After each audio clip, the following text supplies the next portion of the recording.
오늘 본문은 엘리바스가 이제 욥에게 하는 말입니다. 15장부터 이 엘리바스는 이제 욥에게 말을 하는데, 이전에 이제 욥이 그 세 친구의 얘기를 들으면서 이렇게 얘기했죠. 너희가 하는 모든 말은 나도 안다. 그거는 아주 상식적인 이야기다. 심지어는 이런 말도 했습니다. 너희가 하는 말은 짐승도 아는 거다. 그거는.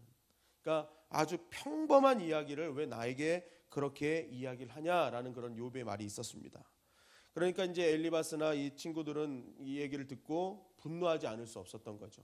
자신의 이야기를 아주 하찮게 여기고 또 그것을 아예 동물에 빗대하는 그러한 얘기를 듣고 이제 엘리바스는 굉장히 분노하면서 이렇게 이야기를 하고 있는 것입니다. 오늘 이 본문 15장부터 시작되는 이 엘리바스가 하는 이야기를 가만히 보면은 그 요점은 단 한 가지입니다. 악인은 반드시 멸한다. 그것을 강조하고 있어요. 20절 22절 말씀에 보면 그 말에 이르기를 악인은 그의 일평생의 고통을 당하며 보학자의 횟수는 정해졌으므로 그에게는 무서운 소리가 들리고 그가 평안할 때에 멸망시키는 자가 그에게 이르리니 그가 어두운 데서 나오기를 바라지 못하고 칼날이 숨어서 기다리느니라. 즉 악인은 일평생의 고통을 당할 수밖에 없다라고 강조하는 것이죠. 그러면서 이것은 우리 조상 때부터 쭉 내려오는 지혜다. 그래서 17절 18절 보면 내가 내게 보이리니 내게서 들으라. 내게 본 것을 설명하리라. 이는 곧 지혜로운 자들이 전하여 준 것이니 그들의 조상에게서 숨기지 아니하였느니라. 악인의 고통당하는 것은 우리 때에 있는 것이 아니라 조상 때부터 숨기지 않고 계속적으로 내려오는 어떤 지혜라는 것이죠. 그러면서 이것이 조상 때부터 내려오는 것으로 끝나지 않고 앞으로 악인의 이 고난은 너희 자손도 동일하게 받을 것이다. 우리가 읽진 않았지만 34절 35절에 보면 경건하지 못한 무리는 자식을 낳지 못할 것이며 뇌물을 받은 자는 장막은 불탈 것이라. 그들은 재난을 잉태하고 재앙을 낳으며 그들의 뱃속에 속임을 준비하느니라. 그러니까 계속적으로 이거는 일어나는 일이다. 그것을 강조하고 있는 것입니다.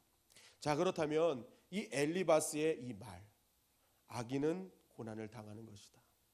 죄 때문에 너희는 고난을 당하는 것이다 라는 말에 여러분은 동조하십니까? 악인은 고난을 당하는 것이다. 이 말을 듣고 여러분들은 어떻게 생각을 하십니까? 만약 이 말에 우리가 동조를 한다면, 악인은 고난을 당하는 것이 맞는다면 여러분들 가운데 나는 열심히 하나님 앞에 예배를 드리고 정말 하나님이 충성하라 했을 때 충성을 했는데 이와 같은 고난을 당하는 여러분들은 역시 악인이냐는 거예요. 그렇게 성립될 수밖에 없다는 것이죠. 나는 열심히 하나님을 위해 무엇인가 했는데 내가 고난을 당하면 그것은 역시 나도 악한 자이기 때문에, 내가 정말 죄를 많이 지었기 때문에 내가 고난을 당하는 것으로 성립될 수 있다는 것입니다. 그러나 성경을 보더라도 악인만 고난을 당하는 것이 아님을 우리는 알 수 있죠. 우리가 사도행전 16장에 보면은 이 바울이 터키 위에서 복음을 전하다가 이제 유럽으로 넘어가지 않습니까? 마게도냐로 넘어갔을 때 이 빌립보에서 사역을 하다가 말도 안 되는 누명을 쓰고 감옥에 들어갔어요. 주님을 위해서 정말 자기가 가려고 했던 길을 다 무릅쓰고 마게도냐의 환상을 보고 마게도냐 사람의 환상을 보고 넘어갔던 바울, 오직 하나님의 뜻을 따라 행한 거 아닙니까? 그런데 어떻게 그를 하나님은 감옥 속에 집어넣느냐는 거예요. 여러분, 그곳에는 하나님께서 예배해 놓은 한 영혼이 있었습니다. 누구였습니까? 빌립보, 그 감옥의 간수였습니다. 하나님께서는 그를 살리기 위한 방법으로 이 바울을 감옥에 넣을 수밖에 없었다는 것이죠. 여러분, 또한 이 야곱이 이제 모든 재산을 가지고 이제 자신의 고향으로 금유 한양하고 있을 때 소식이 들려왔습니다. 자신을 죽이려고 형 에서가 나타났다는 거예요. 그 자신이 집에서 기르는 군사 400명을 데리고 이 야곱을 죽이러 나타났다는 소식을 듣게 되었습니다. 그때 야곱이 했던 일은 무엇입니까? 세 대로 나눠서 먼저 다 보내고 자신은 숨어서 이제 기도를 하죠. 기도를 하는데 그때 야복강가에서 하나님과 씨름을 해서 결국 어떻게 됩니까? 환도뼈를 다치게 됩니다. 하나님 환도뼈를 쳐가지고. 그래가지고 평생 불구가 됐잖아요. 그런데 어떻게 하나님께서는 자신의 귀한 하나님의 백성을 평생 장애인으로 만드냐는 거예요. 근데 그 뒤에 딱 보면은 이 형 에서가 야곱을 죽이러 왔는데 갑자기 돌변해서 어떡합니까? 창세기 33장 4절에 보면 에서가 달려가서 그를 맞이하고 안고 목에 어금 맞추며 그와 입 맞추고 서로 우니라. 야곱을 죽이려고 했던 에서가 한순간에 모든 것이 바뀌어서 그 야곱을 끌어안고 울기 시작했다는 거예요. 왜 그랬을까요? 한번 보십시오. 만약에 야곱이 형에게 장자권을 다 뺏어서 가가지고 이제 부자가 돼서 들어오는데 막 삐까 번쩍하고 딱 들어왔을 때 형 에서가 봤을 때 그 모습을 보면 어떡할까요? 더 죽이고 싶고 더 나쁜 놈이 되는 것입니다. 그러니까 하나님께서는 환도뼈를 딱 치시니까 이 하나님과 하루 종일 천사와 씨름한 거잖아요. 그거 막 엉키고 막 설키고 막 그러면서 이제 딱 나타난 야곱의 모습은 쩔뚝쩔뚝거리면서 정말 힘이 없고 나약한 모습으로 드러난 거예요. 그러니까 에서가 봤을 때는 저 야곱이, 내 동생 야곱이 고생했구나, 힘들었구나, 그러한 마음이 마음속에서 들게 하신 것입니다. 그래서 그 야곱을 살리시기 위한 어떤 하나님의 전적인 계획이 그 고난 가운데 있었다는 것이죠. 그러니까 결국 엘리바스가 이런 이야기를 하게 된 가장 큰 이유는 무엇이냐? 그런 어떤 고난의 일, 여러 가지 인생의 모든 섭리를 자신의 관점으로만 바라봤기 때문에 이러한 얘기를 했던 것입니다. 만약 그것을 하나님의 관점으로 봤다면 엘리바스는 이러한 말을 하지 않았을 거예요. 하나님의 관점은 항상 사람과의 관점과는 완전히 다른 그런 결말을 맞이한다는 것입니다. 그러니까 우리가 인생을 해석할 때 항상 우리의 관점으로 해석할 것이 아니라 누구의 관점으로 해석해야 돼요? 하나님의 관점으로 바라보는 그러한 신앙의 모습이 있어야 한다는 것입니다. 여러분, 하나님이 창조하신 에덴 동산은 완벽한 곳이었습니다. 완전한 곳이었습니다. 그렇다면 그것이 왜 완전한 곳입니까? 에덴 동산이 왜 완벽한 곳입니까? 성경은 이렇게 얘기합니다. 매일매일 창조하시고 난 뒤에 하나님은 이렇게 말씀하십니다. 하나님이 보시기에 좋았더라. 하나님의 보시기에 심히 좋았더라. 무엇입니까? 하나님 보실 때 완벽했다는 거예요. 그러니까 에덴 동산의 운행은 하나님의 관점으로만 운행되던 곳이었습니다. 에덴 동산이. 그러니까 하나님 보시기에 좋은 대로 계속 운행하는 곳이었기 때문에 에덴 동산은 완벽한 곳이 될 수밖에 없었던 거예요. 그런데 그 가운데 죄가 들어왔죠. 에덴 동산이 한순간에 죄의 자리가 되어버렸어요. 그게 왜 그렇습니까? 하나님이 보시기 좋은 것을 인간이 좋은 것으로 바꾸어버렸기 때문에 그렇습니다.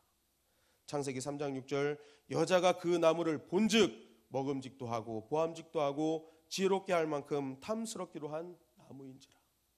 그 에덴 동산은 하나님의 관점으로만 운행되던 곳이었는데 갑자기 그곳을 사람의 관점으로 해석하기 시작했다는 거예요. 하나님이 보시기에 좋았던 것을 사람이 보기에 좋은 것으로 만들기 시작했다는 것입니다. 결국 하나님의 관점으로 운행되던 에덴 동산에 사람의 관점이 들어가니까 그것이 죄가 되었던 것입니다. 여러분, 우리가 기억할 것은 믿음은 관점의 이동이라는 것입니다. 내가 보기에 좋은 것을 버리고 하나님 보시기에 좋은 것을 선택하는 것이 믿음이라는 것입니다. 중요한 것은 우리가 이러한 관점이 회복되어서 하나님의 관점으로 나의 인생을 재해석하기 시작하면요, 나의 인생이 그 순간부터 하나님 보시기에 좋은 에덴 동산이 되어지기 시작한다는 것입니다. 우리가 이 사실을 꼭 기억해야 되는 거예요. 내 삶이 정말 하나님이 운행하시는 완전한 삶이 되어지길 원한다면, 정말 하나님이 보시기에 참으로 복된 그런 삶과 가정과 나의 직장과 교회와 목장이 되길 원한다면 내가 보는 관점을 다르게 해야 되는 거예요. 내가 그동안 나의 관점으로 봤다면 이제는 나의 모든 인생의 해석을 하나님의 관점으로 보기 시작해야 되는 거예요. 성경을 창으로 해서 성경이 나에게 말씀하시는 나의 인생을 해석하기 시작해야 한다는 것입니다.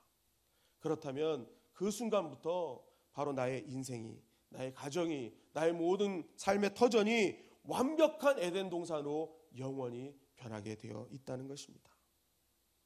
여러분, 우리가 하나님의 관점으로 나의 인생을 해석하기 시작하면 나의 인생의 전부를 하나님께서 끌어주시고 인도하시고 역사해 주실 줄 믿습니다. 왜 그렇습니까?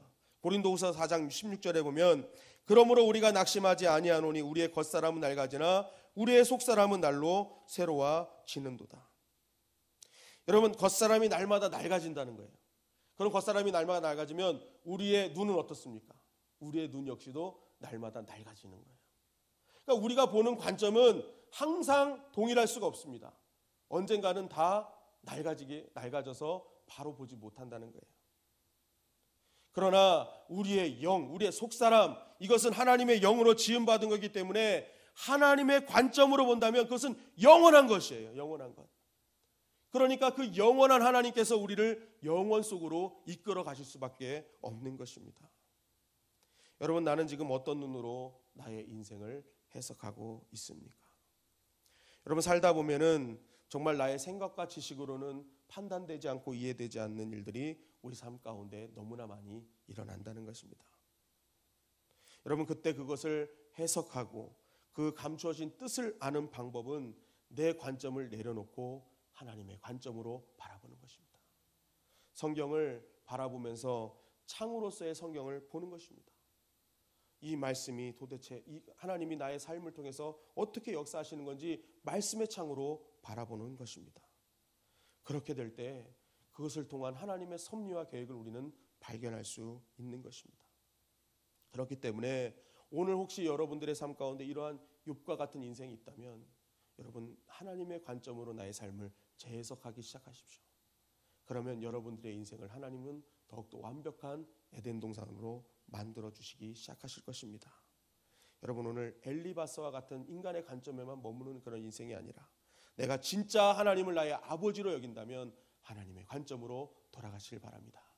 후패해져가는, 썩어져만 가는 나의 육신의 관점을 의지하지 마시고 영원한 하나님의 관점을 의지함으로 말미암아 저와 여러분들이 더욱더 아름다운 에덴 동산을 가꾸어 나가고 우리의 삶과 가정과 모든 것들이 정말로 하나님이 완벽하시 지으시는 새로운 삶의 터전이 되시기를 주님의 이름으로 간절히 축원합니다.